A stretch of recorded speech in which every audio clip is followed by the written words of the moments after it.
Hey everybody, Corridon here, and welcome to the Obelisk News for January 2023. I thought it might be a good idea to gather up all the news and sneak peeks that we get over on the Discord and in the Steam forums for those that aren't active there, and post them here. As you can see to the right of the screen, I have everything noted for the 1.1 release that is coming up, and this is all I could find, so let's go over them. First part is going to be 2 new mini zones with new monsters and 1 boss each, and also new items in these zones, and of course new events. I'm going to highlight some of those later on after I go over the entire patch notes, or not patch notes, but what I think the patch notes will be. So we're also getting some corruption changes, some difficulty mods on the corruptions are going to change, collection rewards, and there are going to be new corruptions. We're also getting new weekly challenges, each with their own theme and some special corruptions. This is a little bit older news, and I don't have a post for it like I will the other ones, but I do know this is something they keep wanting to do, is weekly challenges with their own themes. Next, we are getting monster pets. They're also related to new corruptions. There's going to be some Obelisk and weekly boss changes, which is especially good because now there can be 5 different bosses at the end of the run, which is going to make it a lot better of a mode, in my opinion. You're also going to be able to see the preview for the bosses in the Obelisk Weekly Challenge in the drafted on the map. There's also a combat log coming, and I've got exclusive screenshots for that one that I found on the Discord by PMing certain devs. Thank you so much for that one. And then we are expected to get better / full controller support. The post I have is a bit old, but they've been hinting at it pretty well. And then I've also got some new art for all the basic hero cards. And then after that, they did hint at a DLC with 1 to 2 heroes and a new zone. I'll show the post highlighting that. So this is a spoiler warning if you do not want to see any of the new art, any of the new stuff that's coming, and this is where you'd want to end the video. So let me go over here and get to the next part. So this is the Frozen Sewers map, or Frozen Sewers enemies and background that are coming. Pretty cool art. Really like the Rat King and how he's displayed there with 2 guys carrying him. Here is the actual map for the Frozen Sewers. So looks like there's going to be multiple paths and even multiple entrances. Like there's an entrance down here and an entrance up here. So I believe this is where Zek comes in, and this might be the side entrance. Or is this the entrance and the exit to the town? Actually, yeah, this might be just the only entrance, and then there's the exit to the town down here. Not too much to expect from that. But what we do have here is a new event that Rin highlighted, called the King's Bartender, where you can get a new shop. And the new shop over here will contain goblets and cups. And there's a couple new ones here. Goblets that we don't have in the upcoming version let me highlight this. It's a blood goblet. Oh, not that prepared apparently. Where is my highlighted thing? There we go.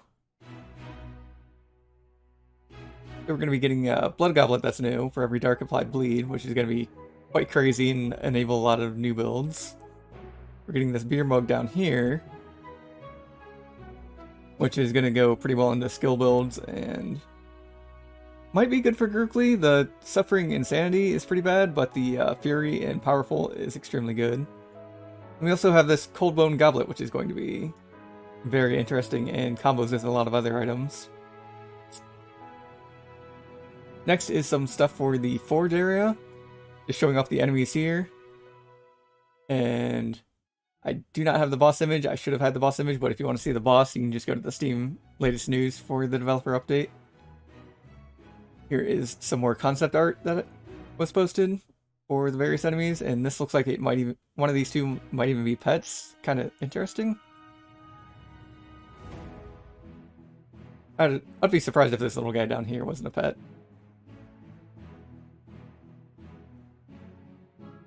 And then this is just a little tidbit I found where they mentioned fish magic, and there's a hint by Ren in this last post here that you'll have another place to fish for frozen carp, which I imagine is in the sewers, but you can get a burning carp and also a new fishing rod somewhere. So definitely be on the lookout for those in the next patch. Here is something that is going to be new as well, where 3-card Monty games are going to be have some choices to them. I'm not sure exactly how they're going to change, but they're going to try and also increase the difficulty and the speed and number of shuffles for the third option. You might not be able to see it, but this one down here is 300 gold and 300 shards. This is 125 gold and 125 shards, and this is 150 shards and 150 gold down here. But you're going to be able to choose your risk level for these new events.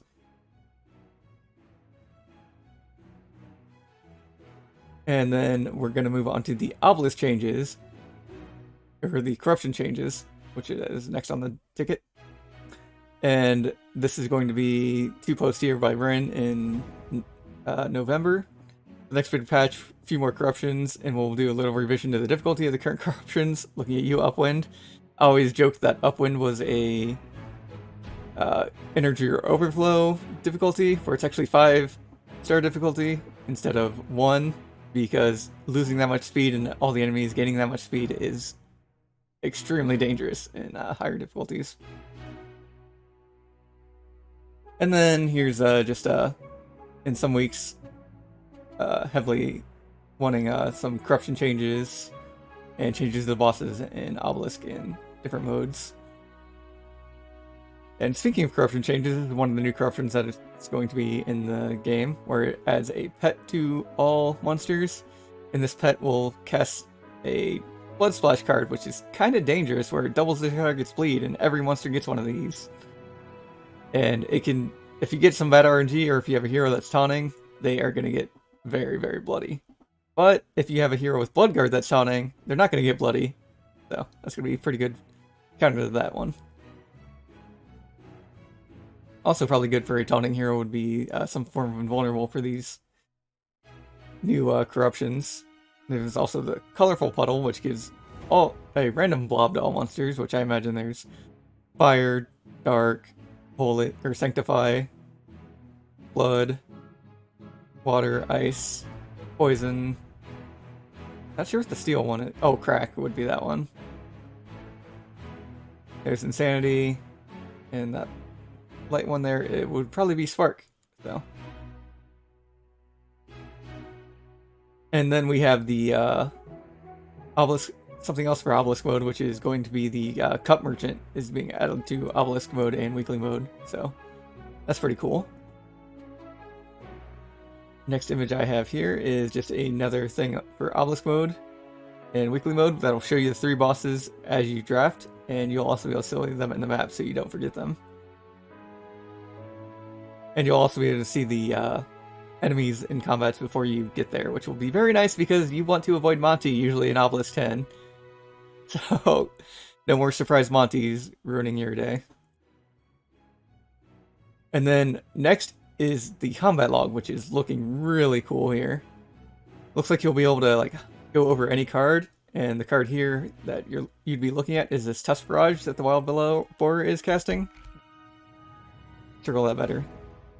And you can see that the Tusk Barrage hit 3 characters, and it hit their block, and it looks like Reginald took 2 of those. So this combat log is looking pretty great. I'm not sure how they did it, but it's looking pretty awesome. Hope it doesn't add too much lag for the multiplayer, but I'm sure they're working on making it just perfect. Another example here is Healing Rain that Reginald cast, which is going to be below the screen. Or actually, no, it's going to be right here at the top of the screen. This also shows that he draws an extra card because of Inspire, which is cool. I like that. Although it says draw cards 5 there, 1 Inspire. Like I said, this is a very work in progress thing, but it's looking pretty awesome. And I imagine that this Healing Rain is applying wet at different intervals because Sylvie and Reginald might already be wet, and then it's applying the regen after that. but it goes over every character what they gained from playing that card. This one is just highlighting the stats. Looks like you can just view combat set. Yep, right here. There's a combat status thing you can hover over. You can see the combat stats at the start of the turn, how much HP, block, fortify, all the debuffs and buffs that somebody has, which is really, really nice. They are going above and beyond with this combat log. Next combat log here is Ylmer playing his Rain of Thorns card, which would be right here. So this would be what happens if you look over the Rain of Thorns card. And you can see it does damage to everybody. It purges his own thorns, so it does something different for Ylmer than it's doing against all your heroes. And then it's also showing the bleed. It also shows Evelyn taking more damage, so she must have less piercing resistance than everybody else. And then let's see what the next part here I have is. This is on controller support. This is a bit of an old post, but I think it's going to be coming in 1.1 just because of how many people make a post wanting controller support. But hello there, controller support is something we wanted for a long time. It's still planned, we will include it, even if it's only for the combat system. The problem that including it into the game is 100%. It's a really hard task. Combat is not the problem. But think about the perk system, crafting windows, a lot of the UI screens that are part of the game. We've been so busy with the release of the game, more than we thought. But as soon as I'm able to progress on this subject, I will. Too long didn't read. It's planned and will come. Don't know the percent of the game when that will fully be compatible at the beginning, but combat is their priority. So it looks like it might be just the combat, and other things might have to be done with the mouse menu. So we'll have to see when that comes. And I'll let you know if a beta test goes up, what all's in that. And the next thing to showcase is the new art. And here's the new art for Sacred Ceremony. This was the first thing that was posted on the Discord, and then after the Sacred Ceremony was posted, we got a big whole collage of different art from the priest cards, and a lot of them are looking really nice. Really matches the ATO art style and gives it its own little charm to the cards rather than using the Unity asset pack. And the last thing I have to share is some posts that were hinting at a DLC and the next characters. There's 2 posts here. I'm going to go through what Rin has posted. Where he says here, at the moment we're working on finishing the 1.1 patch. These days are still a bit festive, so we're still at half speed. About making more heroes, yes, of course we want to make more. In principle, we will finish this patch. We'll rest a few days after the patch, and then we'll start with the first big DLC. Not 100% sure on the DLC, but it's going to be a new zone to choose and 1 to 2 heroes. And then Happy New Year, awesome. But then on another post detailing some character options, the next 4 heroes planned, the next hero to come is going to be male, which I imagine this is going to be part of the new zone. And then they're also planning on another new hero, which one of them is going to be the queen or princess, possibly. So that's interesting that we're probably getting another mage, and I'm not sure what this one, the male, is going to be. Maybe a farmer, so maybe a farming healer, not sure. That's all I can think of for the Sinenthia stuff. Is just we don't have a farmer. And then of the 4 new heroes, 2 are planned to be female, and the 3rd one could be female, and the 4th one, which is the first to arrive, which is going to be on this DLC, is male. But this is my news roundup. I hope you enjoyed it, and hope you guys have a wonderful time playing across the Obelisk. And that'll be it for me today. Peace. Brush your teeth. Do all that cool stuff. Bye.